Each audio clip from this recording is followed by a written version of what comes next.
Every organization that has failed was missing a crucial loop. It's not a process, a policy, or a leader, but a pattern of movement that cycles back to its own ground, keeping an essential function of intelligence alive. This unified theory of viable intelligence formalizes the loops required for intelligence, how they relate, and what happens when they break. It scales universally, from a single mind to an AI system. The fundamental space of cognition is defined by categorical depth, firstness, secondness, thirdness, and the domain of manifestation, interior and exterior, individual and collective.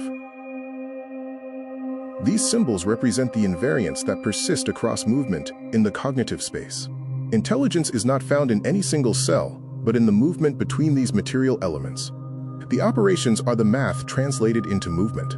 These are the ways intelligence moves within the cognitive space, through unfolding, concretizing, transferring, compressing, differentiating, and perceiving the whole. The foundational loops are the operational loop for skilled activity, the coordination loop for mutual adjustment, and the management loop for internal optimization. The metasystem loops include the audit loop, which verifies formal accounts, the intelligence loop for environmental scanning and modeling, and the policy loop, which maintains identity and normative closure. The epistemic loops detail how collectives think together. The knowledge spiral moves from personal insight to shared meaning. The grounding check traces shared beliefs to empirical reality.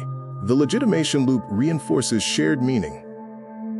The categorical return principle states that every upward movement requires a corresponding downward return to remain grounded. Thirdness that loses contact with firstness is ungrounded abstraction, the root of ideology. Control is expressed as either containment or command. Containment preserves the system's capacity for variation, leading to coordinated adaptability. Command imposes rules, expelling felt quality, resulting in bureaucratic sclerosis. The monitoring autonomy homeostat balances verification and operational self-governance, mediated by identity. Collapsed states occur with either total surveillance or zero verification. The agapic resolution holds this tension actively. The central homeostat balances the management loop, which seeks stability, and the intelligence loop, which seeks external adaptation. Policy holds the normative criteria. Operations provide the necessary containment. Governance is about variety distribution. Viable governance distributes variety absorption across all metasystem loops. The key diagnostic question is not how to increase management capacity, but which other loops should absorb variety. Loop failures lead to specific pathologies of intelligence. For example, a failed operations loop results in incompetence, while a failed intelligence loop leads to blindness to environmental change. Systemic pathologies result from homeostatic and coupling failures. These include alienation when operations decouple from collective meaning, or micromanagement when command replaces containment. The adaptation development threshold illustrates when a system should adapt, which is revising content without changing structure, and when it must develop, which is generating new tensions and establishing new relations. Quality sensing, or the concept, is the prerequisite to analysis.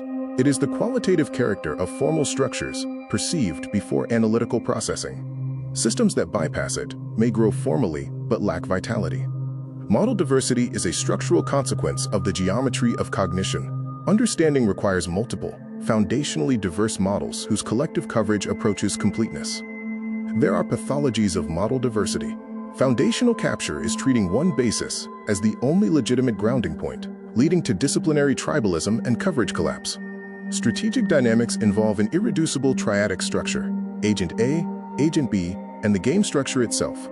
Foundation cells are not passive, and evidence can be filtered, entangled, or performed. Strategic capture occurs when the game structure influences the outcome, regardless of the agent's intended strategies. Agents only see a single projection of reality, leading to constrained choices. The strategic homeostat balances autonomy and compliance, mediated by the game structure. The challenge is preserving the autonomy to change the game, while navigating the game's current rules. The strategic pathology of cynicism is the collapse of autonomy into compliance. Agents become trapped by the game structure, leading to a loss of agency and the inability to change the game. The strategic pathology of nihilism is the collapse of compliance into autonomy. Agents reject the game structure entirely, leading to a loss of coherence and shared reality. Architecting viable intelligence requires sustaining the active tension between these forces. maintaining the dynamic equilibrium necessary for systems to adapt, develop, and engage strategically.